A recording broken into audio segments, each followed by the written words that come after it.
Elevate TV, advancing kingdom lifestyle.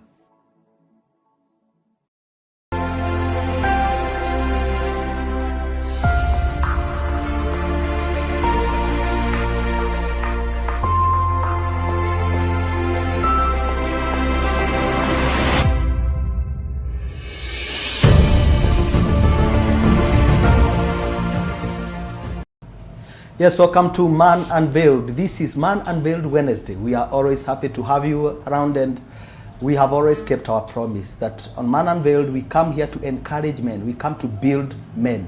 Men must be built because men are builders, and you cannot build if you have not been built.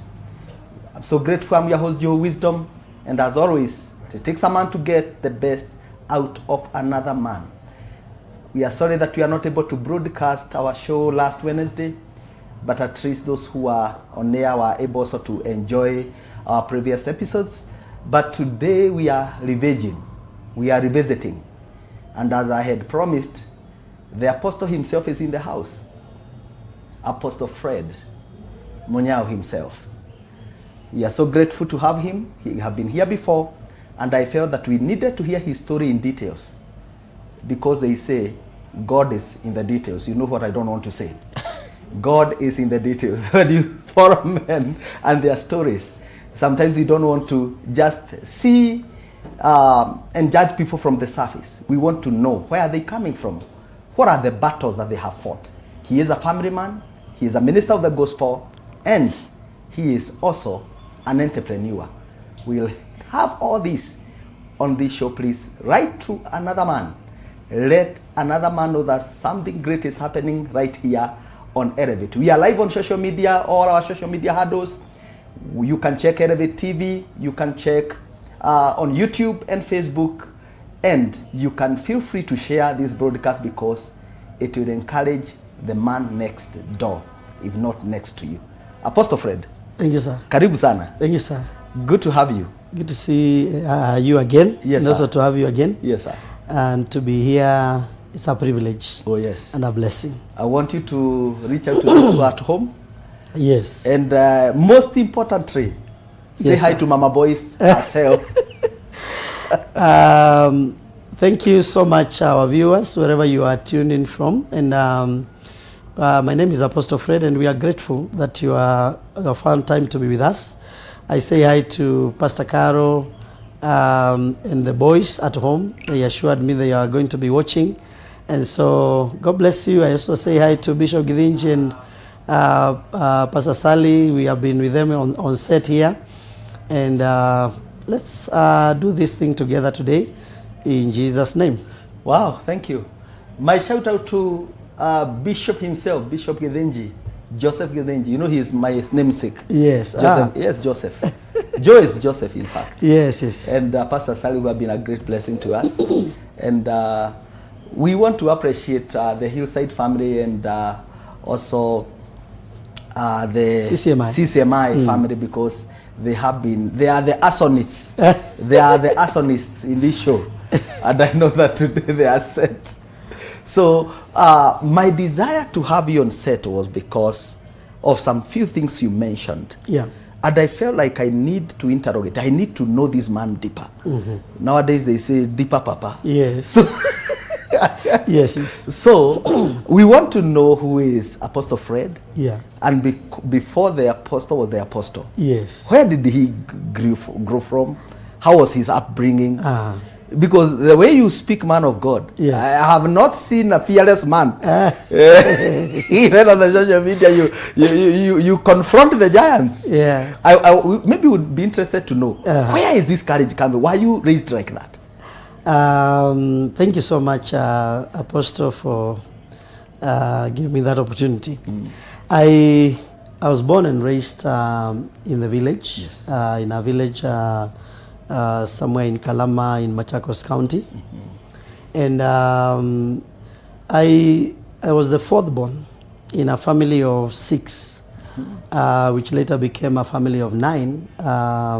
After my mother passed on and we had a stepmother come in. So I grew up in that kind of a setup, going to school, in the nearby primary school, of course, the nearby secondary school. Hope it was not Jikaze primary. So my primary and my secondary, they share a name. They are Kalama, both of them. Oh, Kalama. Okay. Yeah, so you may not find it prominently in some of the maps, but it's there. It's there. It is in the midst of nowhere. You know, by the way, how do you say in the midst of nowhere in Kiswahili? How do you say it? I wish you asked me that when I was coming from Tanzania. I would have been, it would have been the fingertips. They say that katikati ya mahali pasipokuwa popote. So Karama was there. Karama was there, yes. And I grew up like any other, young person. But as I would, mention, I began conversations with God early in my life. So much that when I would face a difficult situation, because sometimes I would face very difficult situations, that I didn't have anybody to ask for, how do people live beyond here? I would just resort to God. At that young age? Yes, yes. Right. Before I was 10. Wow. Yeah. Wow. I would find myself, like, can I give some examples? Yes, maybe? Please. Yes, please. When my mother passed on when I was 7, my mother loved me so much. I was the favorite in the home. Wow. But then it became like the opposite after my mother passed on. Yeah. So now I began to go through a lot of difficulties. Yeah. Again, I was also not this kind of children that you would really, say sit here and then I remain there. No, yes. I'll be everywhere. So I know that I gave, the people who are taking care of me had a difficult time. Yeah. So some of the beatings were justified. The others were not justified, but many of them were justified. And so I would, like, for example, be locked out of the house. So you are there at home. You have no way to access the house. You are alone outside. It's night, and you don't know where to go. So I begin to ask God whether that is how people live, and whether that is how life is on earth. Yes. I didn't think that anybody else could be facing a different kind of life. God would speak to me. Wow. Yes, I tried committing suicide when I was very young, and every time I tried about 10 times. Wow. Every time I would come to the very end, and I'm now thinking the only way out here is committing suicide. God would speak to me. Wow. And He would speak to me in a very long period of time that I would forget the issues that were the issues that were pushing me to that edge. And I would wake up from there. He would give me instructions on how to go home. He would tell me how to talk to, the people back home, that they may, in a way that they will accept me back home. And I would go there, and when I say what he told me, everything will just flow like settled. He said. Yeah, yeah. Does that speak to something that I have seen happening around? Yeah. That's it's not easy to grow up without a mother. It's not easy. Because the issue started when your mother went to be the Lord.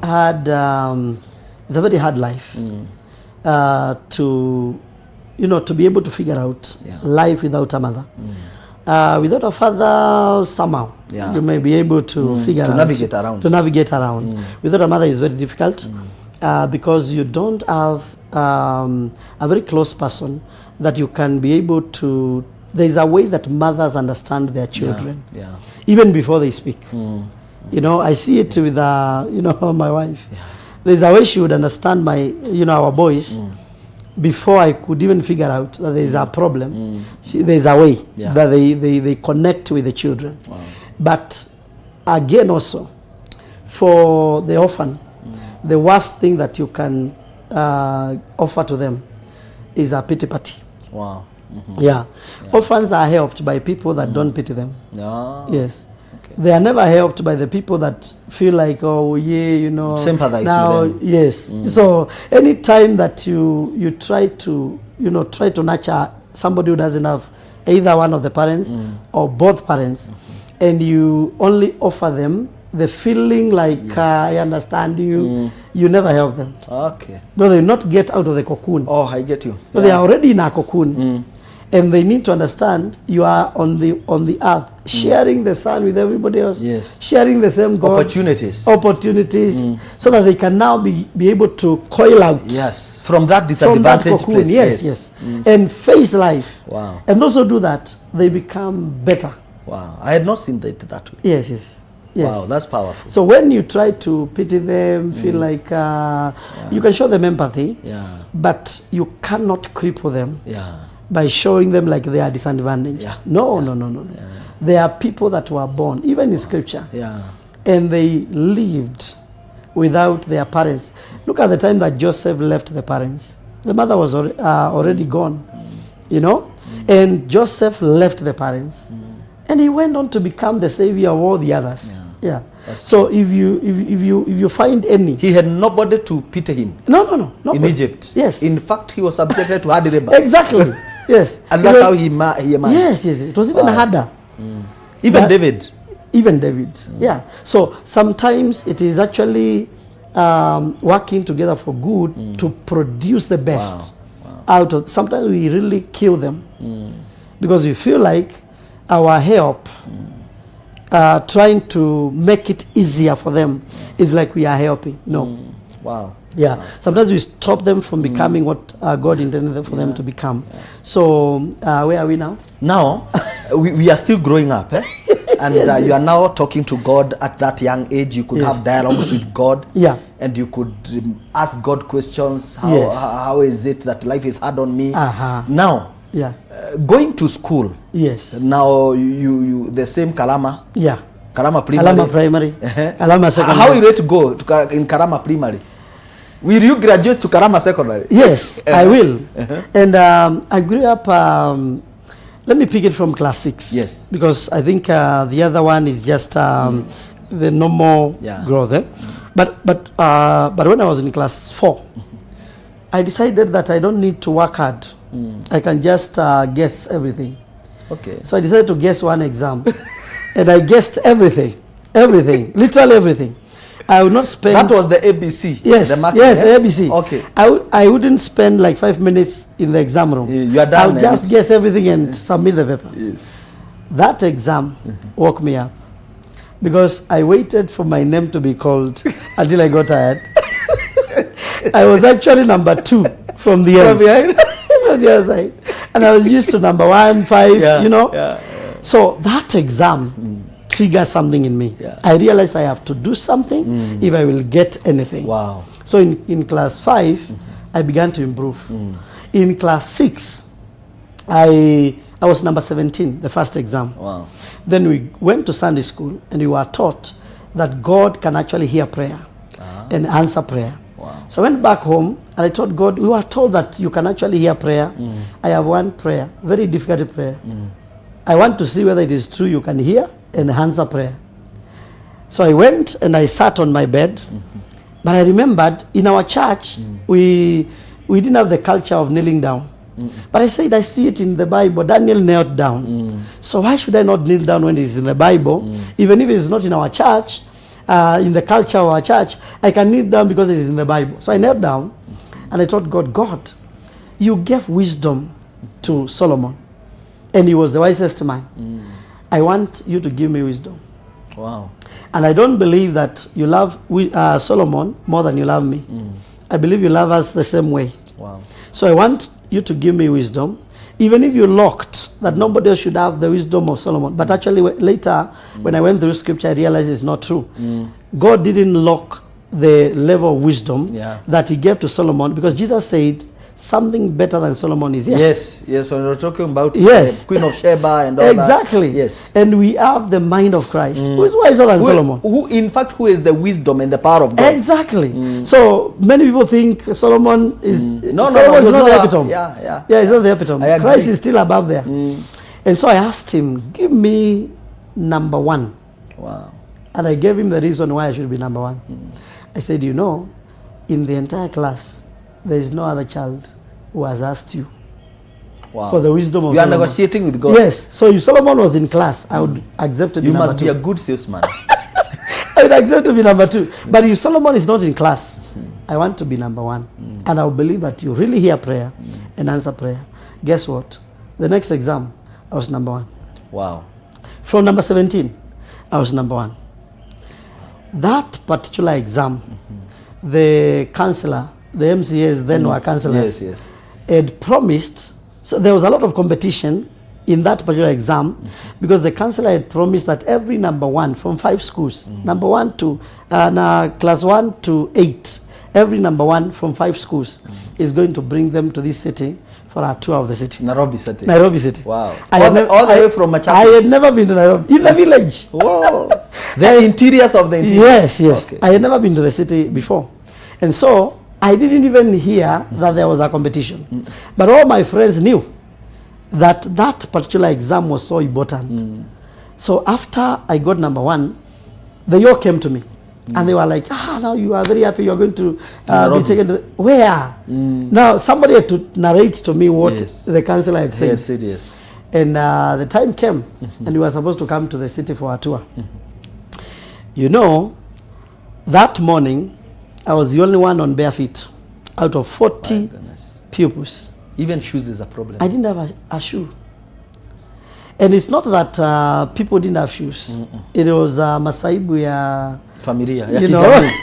Masaibu ya kijamii. Yeah. So I didn't have shoes, and I came to the city the first time without shoes. I think I was coming to possess the city. That was very prophetic. Yes, I wanted to say it. You know, there is a way God causes all things to work together for good. And actually now, that was now a few months after the Lord has spoken to me clearly now. Wow. About, you know, I went into the house and I wanted to read my Bible.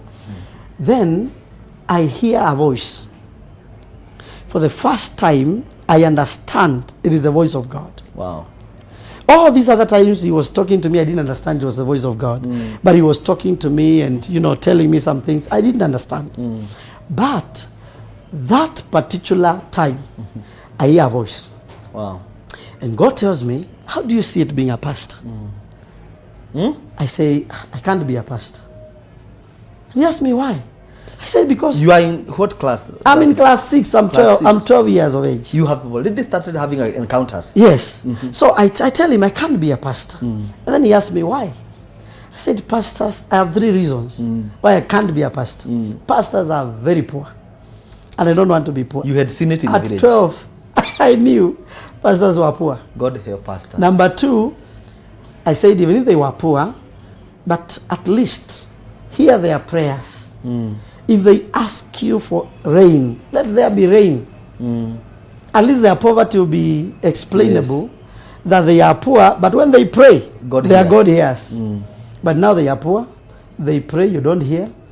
And number 3, you don't defend them. I had seen pastors being attacked by people, demonic people, you know, every kind of a person would feel like a pastor is a punch box, a bag, you know, somebody that you can do anything with them. But I told him, what I see in scripture is different from what I see on the ground. In scripture, you defended Elijah. And when young men were mocking, you know, he just spoke one word. And, you know, bears came from wherever. And they tore those boys, 42 of them.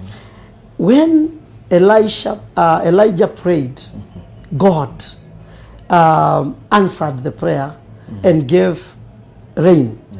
Elisha is here being defended by God. Why are you not answering? Why are you not answering nowadays? Yes. Then I told him, you are very unfair. Because in the Bible we hear that you are the owner of everything.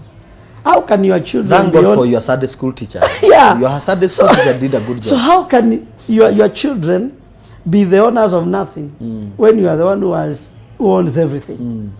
And I couldn't, you know, relate to what I was seeing on the ground with what I was seeing in scripture. Reality, Do you know God never argued with me? He just turned me.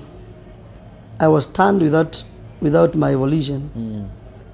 And at the back here, there was a calendar and a photo of Reinhard Bonnke, who had preached somewhere in Nigeria. And the calendar was written, the blind see, the deaf hear, the lame walk, and the gospel is preached to the poor. Wow. And he said, this is me, and this is what I am doing. So in other words, he was saying, the picture you have is the wrong picture. Yeah. But I had seen people in our church being chased out of church because they spoke in tongues. Okay. Because they had attended Bonge's crusade in Machakos, and they began to speak in tongues, and they were excommunicated from the church. So I asked God, but the people who follow that man, they were chased away from church. So how can it be you? He didn't even tell me he is my servant. He said, this is me, and this is what I am doing. Wow. And I was like, God, you are confusing me now. Would things change when you went to high school? Would you start preaching now? Will you accept that? No, there was a long 7 years I refused to accept the call. But had you given your life to Christ? No. So you are still born against? I was still there struggling. I was Even religious. in high school. I was religious. In fact, I passed very well. I topped the class. Wow. My name is still there in the notice board of the school. Yes. But that's another long story. Yeah. I used to go to school with only 2 exercise books. High school now. Even when I am in class 8. And I never used to write notes. Because if I write notes, the book will be filled and I'll not get another book. So I used to pretend I'm writing. But I will get what the teacher is teaching from the board. The day of exam, if we are sitting for the exam in the same classroom, I'll get almost 100%. Wow. I'll remember how the hand of the teacher went, on the blackboard. Memory, yes. And I'll remember what he wrote or she wrote on the blackboard. And I'll write it down. Now in secondary school, I'm still refusing to be, actually I wanted to be born again. Yeah. But I didn't want to be born again to be a preacher. Yes. Okay. So for 7 years I was refusing to, get that. But in Form 4, our teacher was asking, what do you want to become when you grow up? And then just about 2 guys before me, the Lord speaks to me. He says, don't lie to them. Tell them what I told you. Because what I told you is what you are going to become. At that time, I was nowhere near church. Yes. I was one of the, unruly students. You had a record. Yes. You are the talk of the staff. In school. Yes. So my turn comes, and I say, I want to be a pastor. So the entire class, wanaangukia viti huko wakicheka. I felt so embarrassed. I told God, even the people know I can't be a pastor. I can't be this thing. So we finished Form 4 and I came to the city here. The city here was not favorable to me. So I decided to go to Tanzania. But I was going to Tanzania. After Form 4? Yes. You went to Tanzania? Yes. And I was going to Tanzania for 2 reasons. One, to escape the shame of going back home because I'm not able to cope with the hard life in the city. And number 2, to also run away from the call. I thought God was in Kenya. So if I go to Tanzania, the sound is going to disappear. Yeah. So I went to Tanzania. Then our car broke down at Kajiado. The Nissan. You are the Jonah. The Lord said, you are actually the Jonah. Yes. You are the reason why this car is breaking down. Then I said, God, I have no problem with serving you, but let me just go to Tanzania. Once I see Tanzania, I will come back.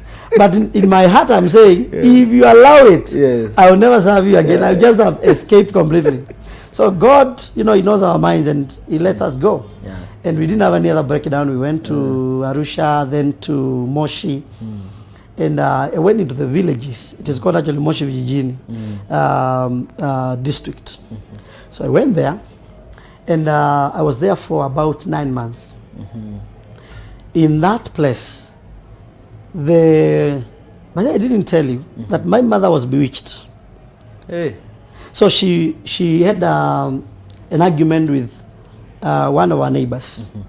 And the neighbor said, we'll see whether you survive this. And so those things are real? Yes, they are real. The ones that we hear? They are real. She actually pointed at cowpeas in the farm. Kunde. And she said, tutaona kama utakula hizi kunde. My mother began to vomit that. Within a week, she was dead. And it is a witch who came to tell us, your mother is dead. Because she was the only one who could afford to come to the city and follow up on my mother. And so when I went to Tanzania, Yes. they came. One day I'm sleeping and then I see them in the air. Actually, I saw them come and then they stopped somewhere in the air. And they looked down where I was and they were like, now we can see him where he is. So now... No, these are the witches. Yes, yes. we are supposed to deal with him now. So they leave. That night, no, that morning, after the night now, the morning, I pick one of my clothes to put on. As I pulled it out, it came together with a snake. My goodness. In the house. So we kill the snake. The following day, we are sleeping, but we say, I think this room is not the best. Let's shift to the next room in the same house. So we move to the next house. That night when we are sleeping, there was a huge tree. Next to the tree, it falls on the room that we left. The enemy is not giving you time. There was so serious warfare Attacks, yes. against me. So I decided to leave Moshi, and I went to somewhere in Dodoma, thinking that I'm running away from the demons. Now, here. are you getting jobs or how are you surviving? Yes, I'm getting this time? jobs, but some many jobs. Like in Moshi, I was working in a coffee farm. Okay. So in Dodoma, I'm working in some plantations of some very expansive. They do a lot of expansive farming by some South Africans who have settled in Tanzania, and so we go so many young people to be employed. To Cash was there. Yes, cash was there, and so I'm there, and where we are staying, there is a game reserve. Actually, it is inside game reserve. So in the game reserve, there are lions, there are all kinds of animals. Yeah. And the houses we are living in, they have no doors. Tunaeka kagunia hivi. Hey. And So- they are wild animals. So one night, a cheetah decides to come into the camp. And we are sleeping. Then one of the young men wakes up to go and ease himself. When he just sat on the bed, which is not really a bed, it's just Yes. we An improvised kind of we something. Yeah. took some blocks and grass. So we laid the grass on the blocks, and then we took some gunny bags and we covered the thing. That was now a mattress. So the guy sits up and he looks outside. He wants to now exit, and the moon is that bright moon. So the kagunia kanapigwa na upepo. Then he sees the cheetah sitting just next to the door to pounce on anybody who's coming out. So he realizes that he just went back and slept like he's a dead man. Thank God nobody else went out. If you wanted to go for a call, that call has disappeared. It has disappeared. And you sleep. And so we were there for a long time. But I'm stressed because I went to school. All the guys I'm working with, they can't even speak, one sentence in English. They are seriously illiterate. And I'm in the midst of them. So you know there's something in you. Yes. But the kind of life you are living is not equivalent to It is what not. you feel you It deserve. is not. It is not. I'll tell you, I had to go even to a witch doctor. We are coming. Before you go to the witch doctor. Before we go to the witch doctor, Yeah. I want us to take a short break. And I want, when you come back, we will acknowledge some of those who are watching us online. Thank you, Grace Moody, Pastor Carol, and Marcy, and all of you. We will acknowledge you after this short break. We are here and we want to hear this wonderful, wonderful testimony because it is a great encouragement and inspiration to all of us. God bless you. See you in 2 minutes.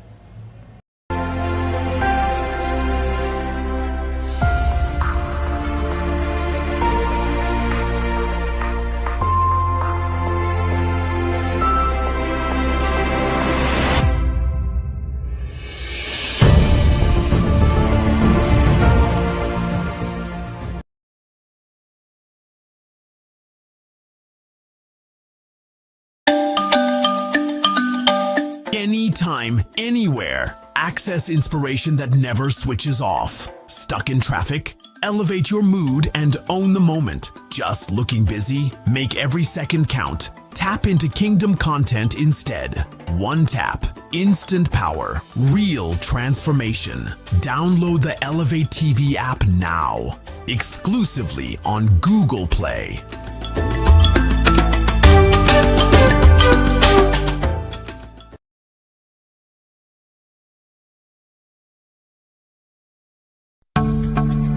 Get ready, Nairobi. This August, the heavens are opening over Kenya. Cardboard 2025 International Christian Conference is here. Themed Divine Portals. The conference is taking place on August 14th to 17th at Nairobi Cinema Auditorium, Aga Khan Walk from 9 a.m. to 8 p.m. daily. Join hosts Reverend Alphonse and Alicia Owino and a global lineup of fire-filled ministers from the USA, South Korea, Zambia, Uganda, Qatar, and Kenya. Experience deep worship, prophetic impartation, and supernatural encounters. This is not just another conference. It's a divine appointment, a move of God, a portal into glory. Don't miss your moment. Come hungry, leave transformed. For more info, visit covenantfellowshipchurch.com or call 0726 250 069. Cardboard 2025. Impact, invest, influence.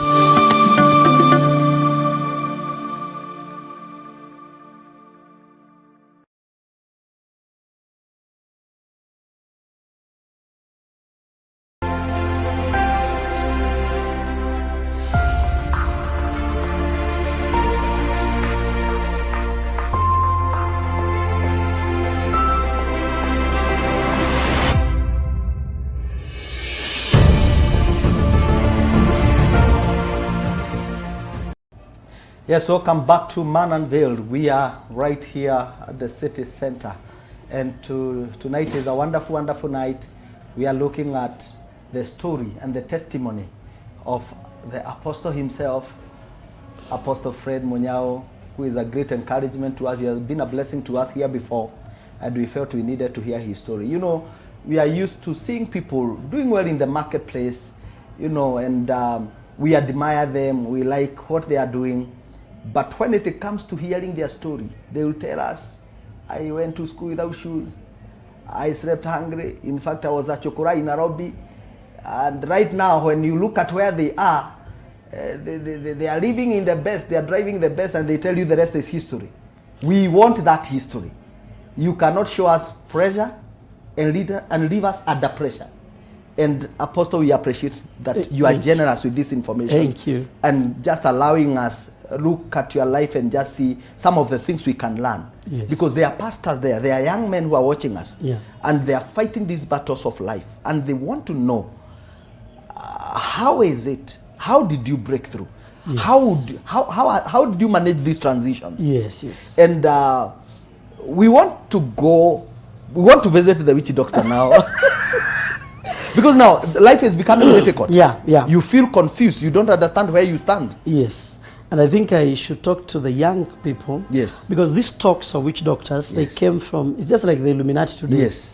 Because it is in the circles of the young people when we are talking, where somebody will tell you, I visited this such and such a place, and my business, you know, began to thrive. I began to do well. Because there are some people that, you know, they have a lifestyle that you can't explain. Yes. You're being paid the same amount of money, but they seem to be doing better than you by far. Yeah. And so they really sometimes, you know, mislead the young people. But I want to speak to the young people, especially those who are in church, because the young men in church, they get lured quickly because they think that whatever these people are saying is the only thing that can work. But one thing I noticed is that if you are not of the origin of the devil cannot help one who is not coming from his side. Okay. And who will not end up being his. You must subscribe. Exactly. But those who are from heaven, from God, And God, the ones that he foreknew. It doesn't matter how you try to go to witch doctors or to Illuminati or whatever. You cannot succeed by what the people there are doing to succeed. Yeah. Because I went to a witch doctor because I really wanted to know, how will I get out of here? Yes. And I told God, now, I don't believe that you're going to help me. I've been waiting for all this long. Yes. You have not changed my life. You have not proved yourself. Yes. I've given you time. So I went to a witch doctor in Arusha, in a place called Uzariva. And the guy, when he heard that I'm a Kamba, he said, Kambas know these things. So we have no problem here because you guys, you know these things. So he took me through some rituals. And the rituals were like some ashes that you just wash yourself with this one and this. The day I finished, because it took three days.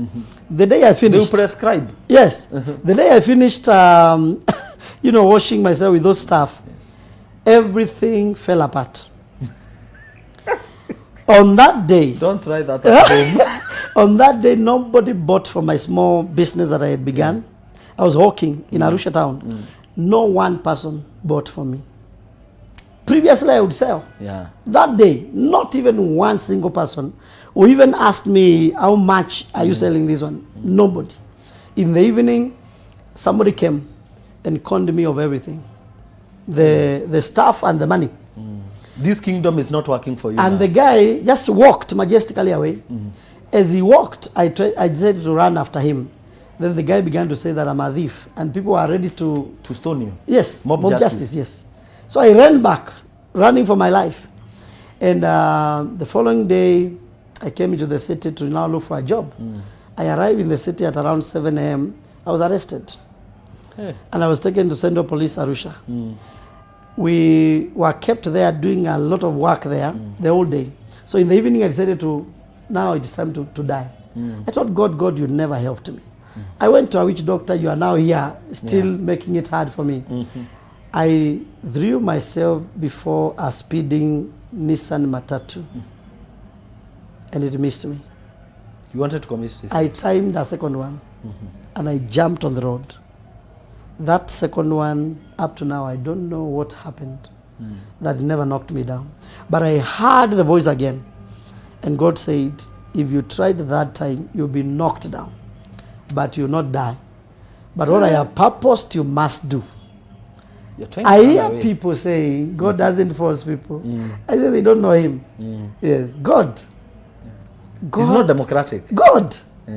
Ask Jonah. Yes, Jonah said, I better die. Even Samson. And God said, okay, you better die. He followed him even after, Jonah committed suicide. Yes. Okay. He said, I want to get in here. Yes. You guys help me to do it. Yes. But God still followed him. And the guy still went to preach where God wanted him to preach. After you are done, now you can choose whether you want to go to hell or you want to go to heaven. But if he has wired something in you, he will keep on pursuing. It must be accomplished. It must be accomplished. So I went to my house and I'm like, now where do I begin? And then the Lord, that day that there was a lot of activities. I don't want to get into them right now. But the last one was I prayed to God. I told God, I know you don't like this business of going to witch doctors. I have stopped. So now can you give me a job? So the following day, I went out knowing God had me yesterday night and I'm going to get a job. By noon, I had 5 jobs. Wow. Everywhere I went, you got a job. People wanted to employ me. So at noon, I sat somewhere and analyzed all the jobs, and I decided to settle for one. One where they could give me food, there was no transport, and there was accommodation. Wow. That was a hotel. So they would give me food, there was accommodation, I was not paying any transport to anywhere. So I began to work at a hotel in Arusha. About a week or so later, the Lord appears to me in the hotel. So one morning, everybody runs away from the hotel. And the workers ran to the backside of the hotel. And I'm wondering, why are people running?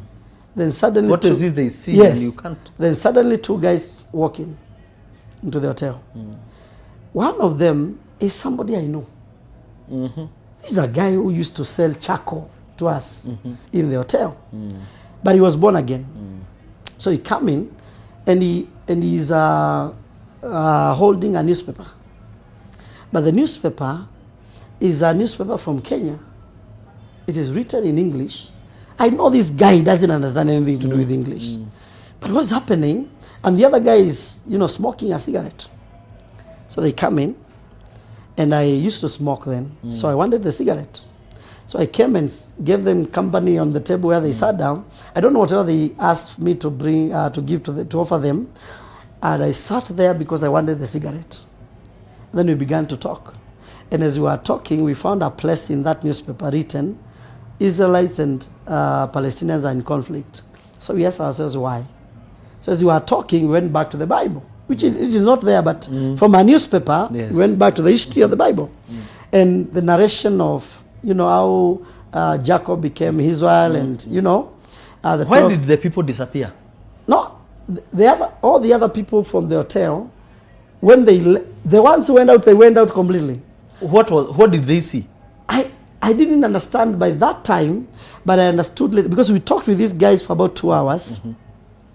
Nobody stepped into the hotel, and no worker came into that part of the hotel. So I was there with them, and we talked, and then I began to see a vision. Because I asked for the cigarette, and the Lord said, that's not a cigarette. That is death. And the guy you are seeing here is the devil. The other guy you say you know him, it is not the guy you know. It's an angel of the Lord. He has just used an image of somebody you know so that he can pass a message. So as we were talking, we came to the place where God appeared to Moses in the burning bush. Then something like a veil passes through, before my eyes, and I stopped seeing them. And I began to see the burning bush, and Moses and the sheep, Jethro's sheep, and the mountain of the Lord. And I saw the burning bush, and my eyes were captured by the burning bush. And then I heard God speak from the burning bush. And he said, where you are standing is a holy ground. Remove your sandals. And I felt like I was not watching Moses. It's actually like I was in Moses. You are the Moses now. Hearing, yes, what God is saying. Then the vision developed into like I was picked, and then I was placed in the very scenario where God was speaking to Moses. It's like we were taken back to those years. It was happening real time, and I was there with whatever God was saying. He was addressing me directly, and I stopped to see Moses. But God was still continuing to speak. These guys were still continuing to narrate the story of Moses. But what they say was amplified like 1,000 times. Yeah. And then it knocked on me, with a lot of power. And so it took almost an hour or so in the narration of the story. And then Moses got to the place where he didn't want to obey God. He didn't want to go. And God was wroth with Moses. When he was wroth with Moses, God said, that is the far you have come, refusing my call. And I felt God so angry with me. And the vision disappeared. And I saw these guys. So I woke up, and I went and sat somewhere far away from them.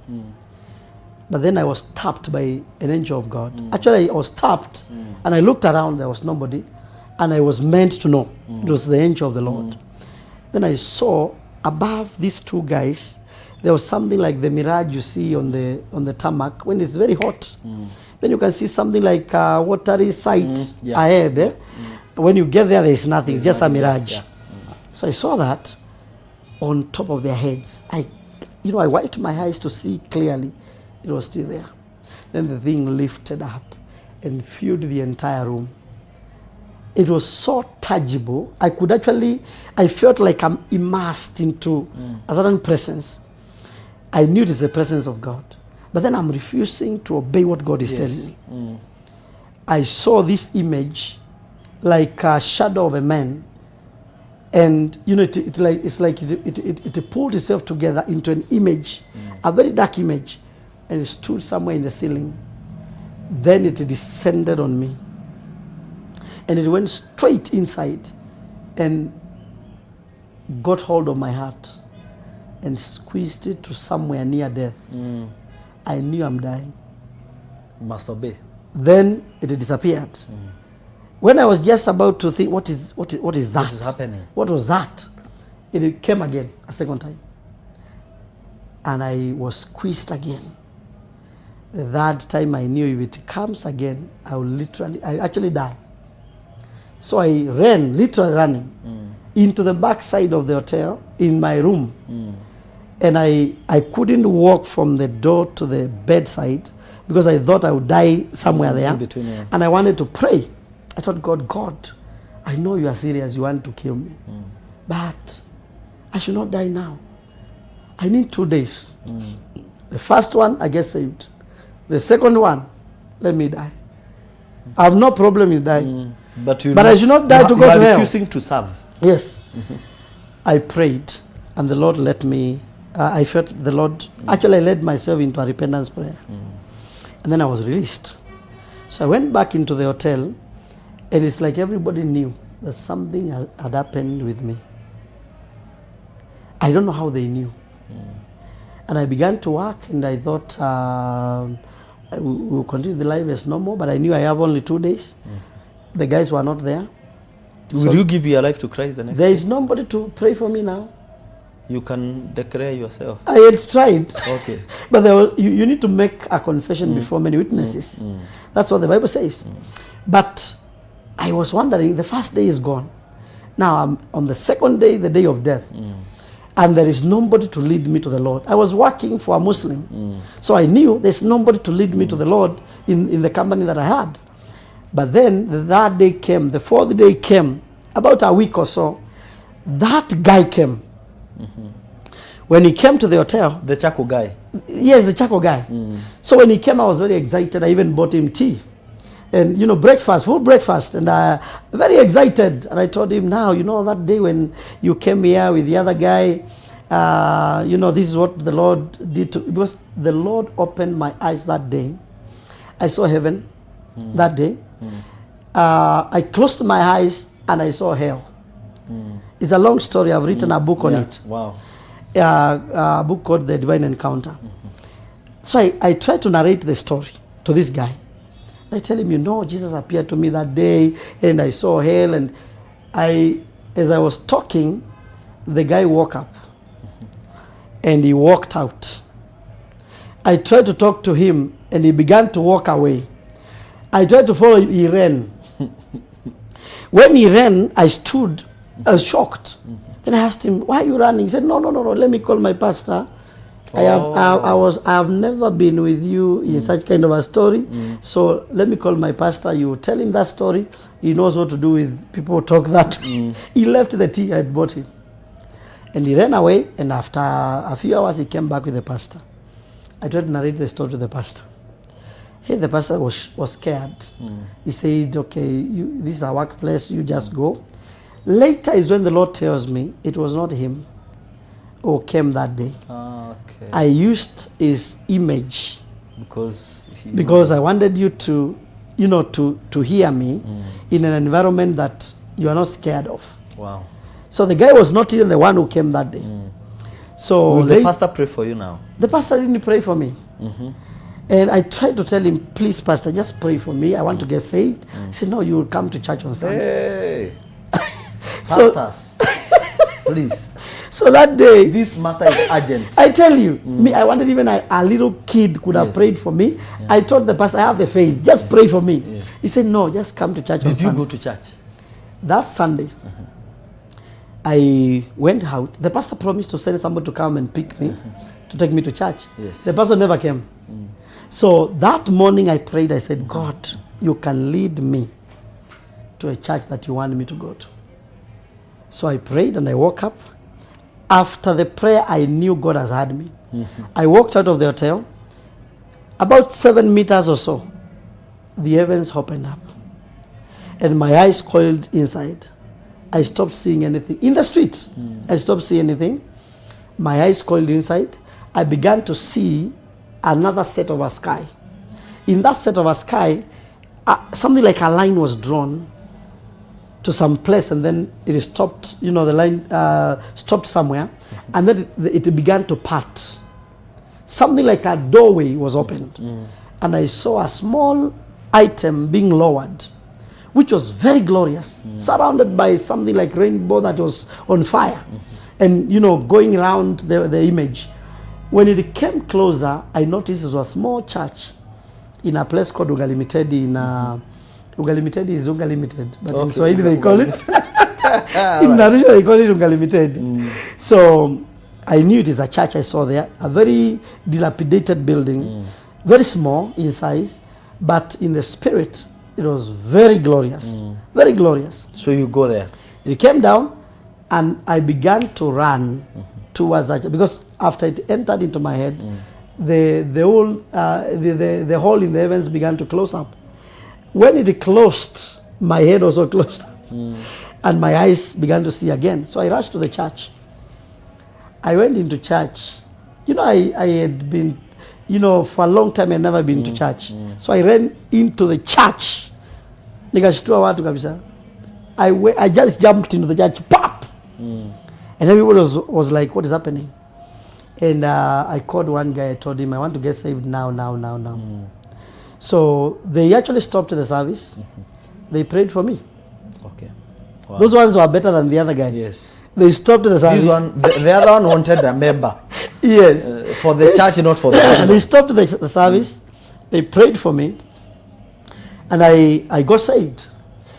I began preaching immediately. Wow. Yes. That's a good encounter. So I began preaching immediately. So after When will you come to Kenya? After 1 month, I came back to Kenya. Ah, great. And I came back, I went to Ruma Redeemed Gospel Church. I was there for like 1 month, and I went back to the village. So in the village, I began to preach. Wow. In the village. I would preach to everything. Wow. Anything I'll find on the way. I'll preach. You are on fire. I would preach, you know, early morning I would pick a carton and I would pretend I'm preaching on radio. So I would, you know, wrap the carton and begin to preach. Yes. Every Sunday morning I'll be preaching. Where? In the estate? No, in the village. In the village. No. I would go to a raised ground near our home, and I would begin to preach like I'm preaching on radio. And let me tell you, people would come to church and tell Pastor, I heard you preaching in the morning. Because my voice was almost like Pastor. Like the pastor in the village. Yes. And we began from there. And then God began to send me in different places to go and preach. He would send me to places where... Evangelism now. Yes, into places where I've never been before. God would tell me, tomorrow I want you to go in such and such a place. I'll go. And when I arrive, the Holy Spirit will tell me, you have arrived. Don't go further than here. At some point, there is a place God sent me, and I had to walk 12 hours. I walked. Are your people understanding this thing? No, of course no. Of course no. And you know, like when I began now, of course I was preaching in the village, and then the Lord said, go back to the city. So I came back to the city here. And you have been faithful in the village, now go to the city. Yes. Okay. I'm trying to figure out, how do you even begin to preach in the city? And I decided to begin the first church. Yes. Where was that? That was in BTL, that is in Ruiru. Yes. There was a small,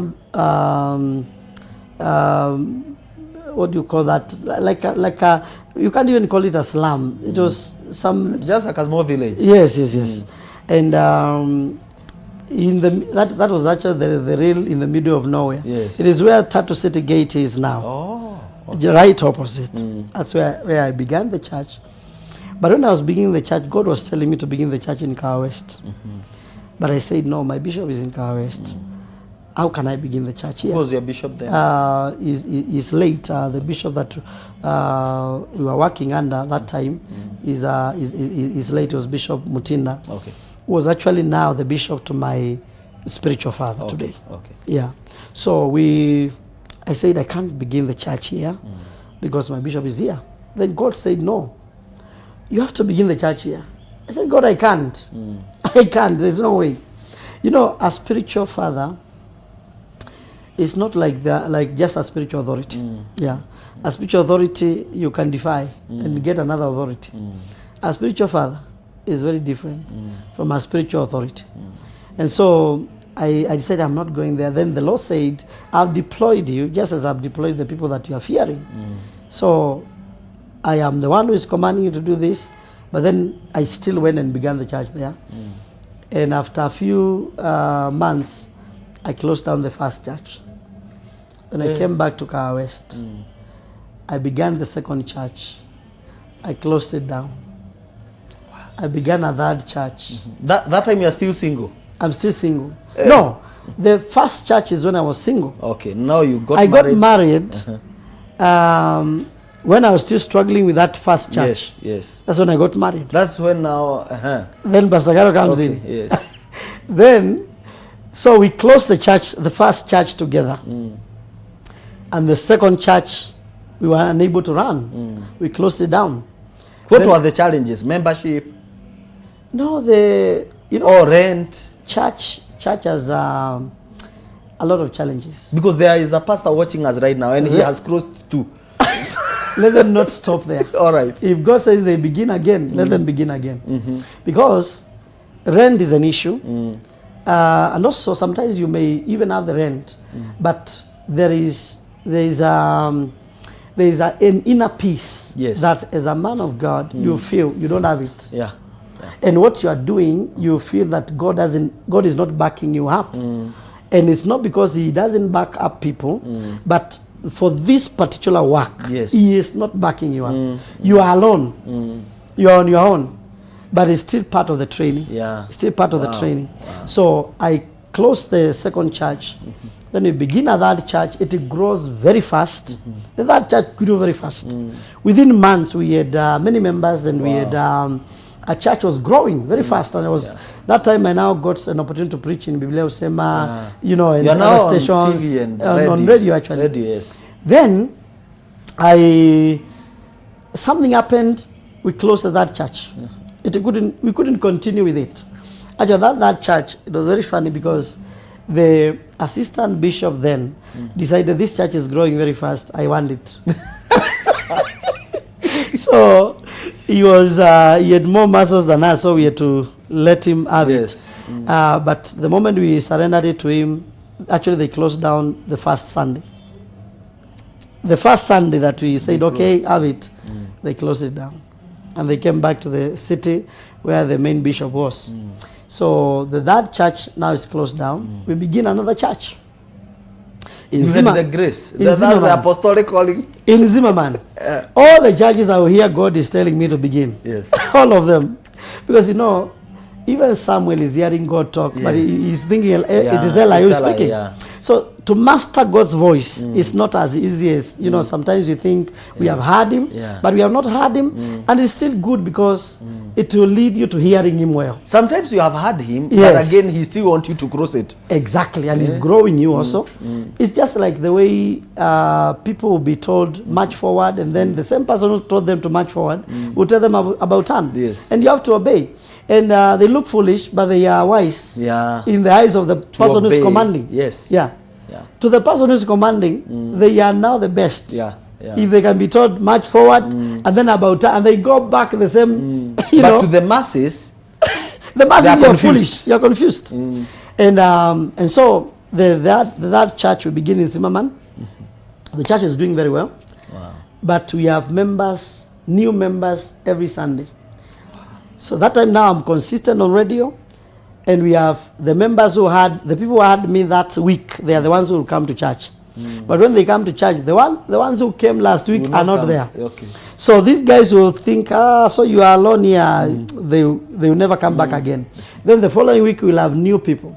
And we used to have grace to pray for people to get jobs, especially outside the country. So we pray for people, and like half of the people that came to church that day. You know you had international anointing because of you are Tanzania anointing. I think so. And so we had a very funny church in Zimmerman then. So we closed down that church. After that church we closed it down in a better way than the others. Because now somebody wanted to begin a church. We told him, okay, come. This is a ground. You come in. You became the pastor. My wife and I, we became members in the same church. So the people came. I was a member for 1 whole year. My wife was a member for 2 years. Yes. The same church. Then after that, now I went into business. So I was not so much in the church. So I went now to look for a way of, vending for my family. I want us to stop there because there's something I want to capture, and we are going to revisit that part, because now this is the 4th church. The 4th church. You are now members. You are now members. You have gone back to business. Yes. But you've been called. Yes. Your wife is also a member of the church. You have gone into business. Yes. Is Peter going back fishing? Yes. This is such an interesting story, and I know there are men of God watching us, and sometimes you have opened a church, you have crossed. Maybe if you have done 2, the trophy is still with Apostle Munyao. Because you are in the 4th church. Yes. And he is now a member of the church he started. Yes. So we will have, if we will find grace in his eyes, we'll have a part 2 of this, because our time is up and we don't want to hurry this story. This is such an encouraging story, because I know there are people who are there and we need this, and we need real life stories. We don't want someone telling me that I've never failed. We want someone who will tell us, I closed church and right now I have a church, and God has entrusted me to these people and I'm pastoring them well. I want to appreciate Pastor Carol, Grace Muri, Pastor Dennis, thank you. And all those who are watching us on YouTube, thank you, Kim Goodwill. Thank you, Rusumu Contractors. William Nyoro, thank you so much. Pastor William Wamai saying that he is waiting for you in Gatundu. In Gatundu, yes. I know. And all of you who had joined us, we are picking this next week, next Wednesday, don't miss. We'll navigate, we'll get to know more about family and how it ended. Did he continue being a member, or did he took over the church, repossess the church from the man who was running it, or did he relocate to another location? We will get more of this, and I know we'll have you next time. So utasema goodbye then, tukimalizia his story. Good. So God bless you so much. That was our time. We shall revisit. God bless you.